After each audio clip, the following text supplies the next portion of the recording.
Yo, what's up guys, I'm back, good review for this time we have this 87 rated El Nino Fernando Torres review. Now I've been wanting to do this icon review for a good 2 months now. I've been really wanting it, especially since you have that finesse plus. Now this obviously when you're seeing some of these clips, they're actually pre-patched, so the finesses might be a little bit better. I don't know how it's going to be after the patch. But on stats, he's 6'1", got the high medium work, he's got the 4-star skills, 4-star weak foot, and his third foot obviously being that right hand foot. Now, if I do sound a little bit ill, I do apologise. I have just come on the back of an illness, sorry. So, just allow me when I'm trying to, speak, because my nose will be blocked.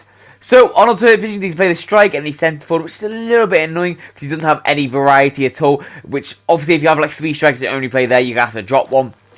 But on stats, he's got the 89 pace, the 87 shooting, the 75 passing, the 85 dribbling, and the 75 physical. So, on paper, looks like quite a nice, well-rounded striker. Now, obviously, I'd go to the Hunter Chem style just to boost up that shooting and also that pace just that little bit more.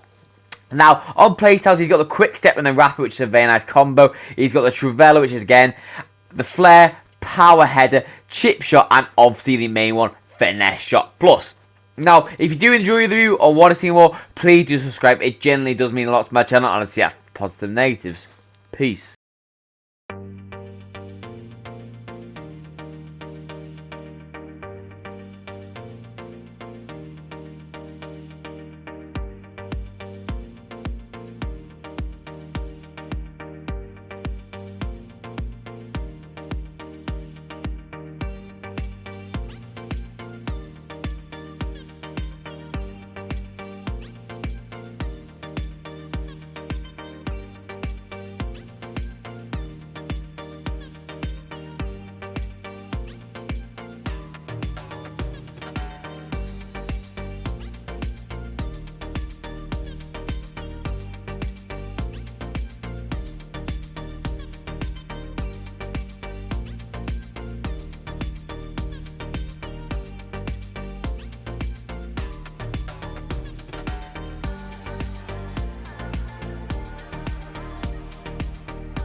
So, on to my other thoughts about the card. Now, if you don't know how the segment works, I pretty much say what's good, what's bad, what you should and what you shouldn't do about the card, just so you're utilising the card as best as possible.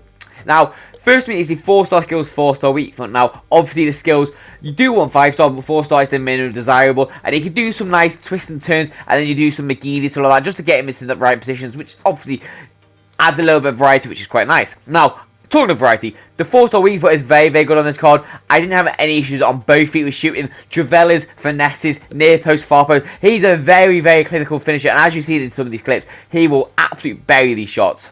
Now, the pace for me is one of his standout points. He is electrically fast. I know it only says 89 on base stat, but it's a lie. Rapid with quick step, with the hunter, with this pace, he is so fast. Even off the mark, he's not even slow. And he surprises a lot of people how fast he is, and obviously will catch him off guard very easily.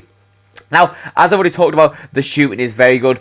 He's got very good finishing, got very good attack finishing. The composure is not the highest, but overall, I didn't notice that being low at all. It was very dependable. The finesses, the travellas, the outside foot, all of them will just go in really nicely. Now, the passing for me, keep it simple. He's got short pass and he's also got a little bit of vision just to help him do the little 1-2s with the other striker or maybe the right wing or something like that. But all that being said, very keep it to the minimal stuff. He's not going to be that good of an assistant. He can do the sweats and stuff like that, but that's about it. Now, the dueling for me, it's not bad, it's not amazing. He can turn a little bit, but he's not got technical or any kind of play style to assist his dribbling. So he is just going to be raw on it with that 6'1" height. So you do need to be careful at times twisting and turning, but he's not unagile at any means. He will be able to get you into those positions if you need him to. Now, the physical action for me, so the jumping and heading actually, although he hasn't got the best of stats, like the mid-80s, he has got a power header and he also 6'1", so he does have the capability to win a few headers. I wouldn't really recommend him as a target man. I feel like he's more utilised as a pace and finishing kind of striker, especially that finesse plus. But with that being said, he does have that as another variable to his card. Now, the stamina for me, if you have him on stay forward, I think that's perfectly good enough. Obviously, if you're going to have him on like balance where he's going to come back a few times, he will run out around the 80th minute, so you do need to be careful of that. Now, the strength for me, along with the balance, don't go together really nicely. You want high on one or the other, and he doesn't have high on either, so he will get pushed off a few times by the Van Dijk, stuff like that. But with this electric pace, it shouldn't be too much of an issue. So, on to the easy part review, the overall scores. Now, if you don't know how the same words, I pretty much say each individual stat, so you've got pace, shooting, passing, etc. A score out of 10, I also give an overall score and a value for coins, just so you're getting even more in depth on the card. So, first for me is the pace. Now, overall for this, I'm going to give it a 9.5 out of 10. Upgrades on it, maybe more like 95 pace on base stats, maybe quick step plus, but I prefer him to have finesse because it's one of the most broken ones pre-patches, obviously. Now, the shooting for me, I'm going to give him a 9.5 out of 10 as well. Very, very dependable. Obviously, he hasn't got the best of long shots or volleys or anything like that, but they're obviously very situational, so you're not going to be using long shots if he doesn't have very good long shots. The finesses, they don't really count as long shots in my opinion because they are just that broken. Now, the passing for me, I'm going to give it a 4 out of 10. It's okay. He can do the simple stuff. That's it, really. Nothing more than that. Now, the dribbling for me, I'm going to give him a 8 out of 10. It's nothing more than that because all the stats and in-game are a bit mediocre. He's not like unagile. He's not like bad at reaction. He's not got bad composure, but it's just not amazing. You definitely could have better. Now, the physicals for me, overall, they're very mediocre. But with that being said, they're mediocre in a good way because they're not actually like bad where they're going to let the card down. So, overall, this, I'm going to give it a 6 out of 10. Now, on value for coins and overall score, so the overall score for me then, I'm going to give him a 9.2 out of 10. I really, really did enjoy this card, and I thoroughly do recommend you picking him up. Especially for 500k, he's one of the best, if not the best icon attacker for that price, sorry. Value for coins, I'm going to give it 10 out of 10. Maybe after the nerf with the finesses, he might not be as good, but he doesn't particularly need that to be a good card. He's just insanely good with the pace, with the shooting. He's all around just a really fun card, especially if you're a Liverpool fan or Athletic fan. He is a very, very fun card to use, and I highly recommend you pick him up. But that's all for my review. As always, I hope you enjoyed. If you did, please do subscribe. As I said at the start, it does mean a lot to my channel. If you have any constructive criticism or any feedback, let me know down in the comments down below. And also, if you want me to do anyone in particular, obviously I'm not like Bates and anything. I don't have an unlimited budget, so I'll try and get my best funds together to actually do your reviews to you. But I'll let you know down below. I pretty much respond to every single comment. But I've got nothing more to say. See you next view, and peace out, guys.